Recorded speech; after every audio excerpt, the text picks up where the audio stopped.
अस्सलाम वालेकुम। हम स्टार्ट करते हैं आरएनए एनवेलप्ड वायरस। उसमें सबसे पहले हम इन्फ्लुएंजा वायरस करते हैं। इन्फ्लुएंजा अब क्या होता है,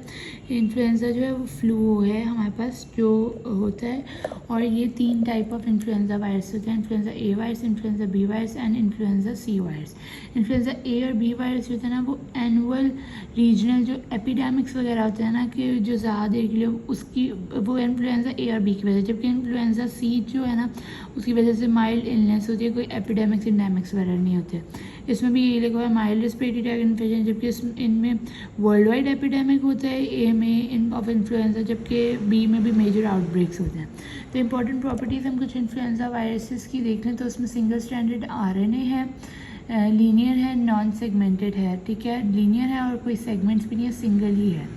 ठीक है। फिर उसके अंदर पॉलीमरेज प्रेजेंट है, एनवेलप्ड है, लिपिड मेम्ब्रेन है, हेलिकल सिमेट्री है, साइटोप्लाज्म में ये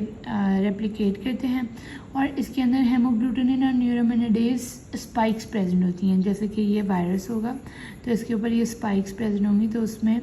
एन और एच होंगी, न्यूरोमेनिडेज और हेमोग्लूटिनिन। हेमोग्लूटिनिन क्या करता है कि आरबीसीज़ को एग्लूटिनेशन करवाता है, आरबीसीज़ आपस में अटैच होकर ना एग्लूटिनेशन करवाता है, तो इस वजह से इसको हीमोग्लूटिनेशन, हीम ब्लड से, सॉरी हीम मतलब आरबीसी से, और एग्लूटिनेशन करवाती है, ठीक है। अब चेंजेस एंटीजेनिसिटी में चेंजेस, ये एंटीजन ही है ना, जब बाहर से आएगा तो एक एंटीजेनिसिस की चेंजेस में क्या हो सकता है, वो कहते हैं कि influenza virus, specially influenza virus जो है सबसे ज़्यादा चेंजेस करवाता है इन देयर हेमोग्लूटिनिन और न्यूरोमेनिडेज प्रोटीन्स के अंदर सबसे ज़्यादा चेंजेस इसी के अंदर होती है। तो फिर इसकी जो एंटीजेनिसिटी होती है ना उसमें भी चेंजेस आती है, वो सेम तो नहीं रहेगा ना वायरस से, उसकी ये प्रोटीन्स जो हैं वही डिफरेंट हो जाएंगी, स्पाइक्स। तो ये प्रॉपर्टी कॉन्ट्रीब्यूट करती है capacity to cause devastating epidemic, इसी वजह से, इसी प्रॉपर्टी की वजह से, क्योंकि ये जो हेमोग्लूटिनिन और न्यूरोमेनिडेज प्रोटीन्स हैं उसके अंदर चेंजेस आती हैं इसी और इसकी एंटीजेनिसिटी जो है चेंज हो जाती है, इसी वजह से ये जो है वर्ल्ड वाइड एपिडेमिक्स करवाती है।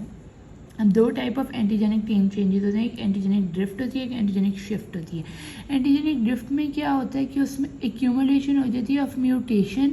With in the antigen binding sites, मतलब जो स्पाइक्स जो है वो नॉट रिकग्नाइज्ड बाय एंटीबॉडीज़, जो स्पाइक्स हैं ना उनके अंदर म्यूटेशंस हो जाती हैं, जो स्पाइक्स हैं ना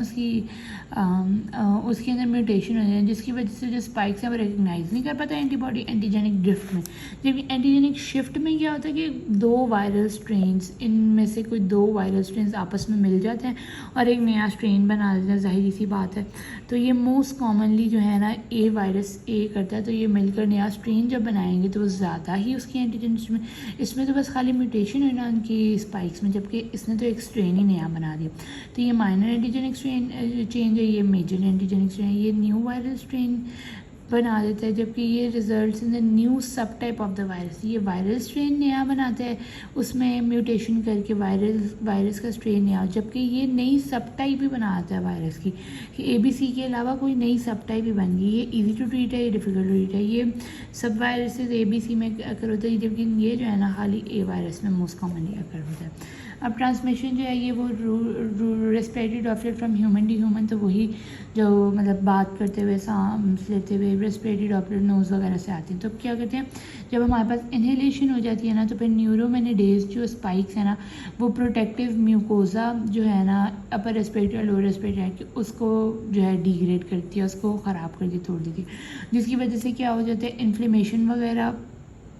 कॉज हो जाती हैं, इन्फेक्शन। अच्छा, उसकी वजह से ये है कि न्यूरोमेनिडेज जो है ना वो डिग्रेड कर देती है म्यूकोजा को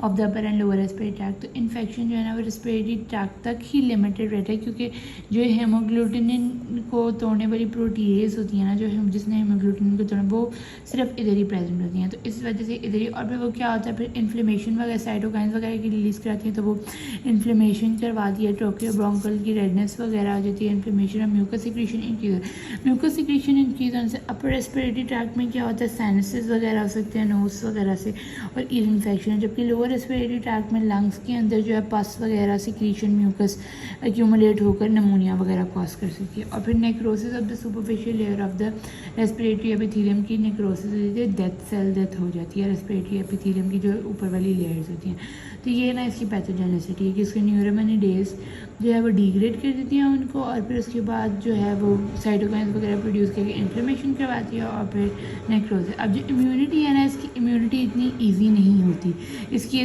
वैक्सीन इतनी ईजी, क्योंकि इसकी वेरियस एंटीजेनिक टाइप है, इसकी एक सीरोटाइप नहीं है, इसकी वेरियस एंटीजेनिक टाइप है। तो इम्यूनिटी अगर हम एक किसी टाइप के अगेंस्ट प्रोटेक्टिव इम्यूनिटी देंगे और दूसरे के अगेंस्ट वो काम नहीं करेगी, तो इसकी इम्यूनिटी इतनी नहीं होती।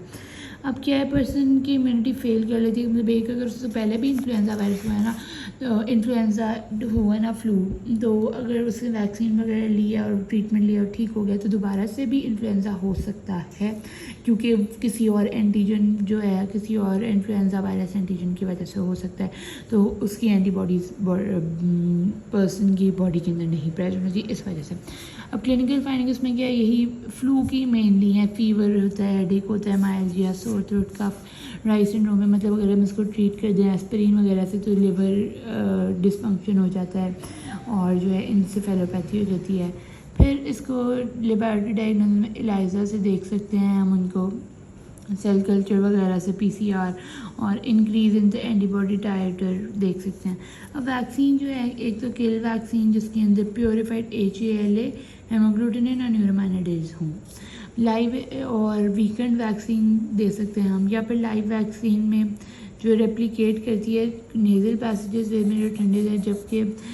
Secretory IgA where it induces secretory IgA को सिक्रीट करती है, तो नेज़ल पैसेजेस में ही लाइव वैक्सीन देते हैं, जबकि लोअर रेस्पिरेटरी फॉर्म होता है तो वहाँ पर नहीं काम करती। और जो किल्ड वैक्सीन होती हैं वो अच्छी नहीं होती, बिकॉज बहुत कम एंटीबॉडीज़ जो है ना IgA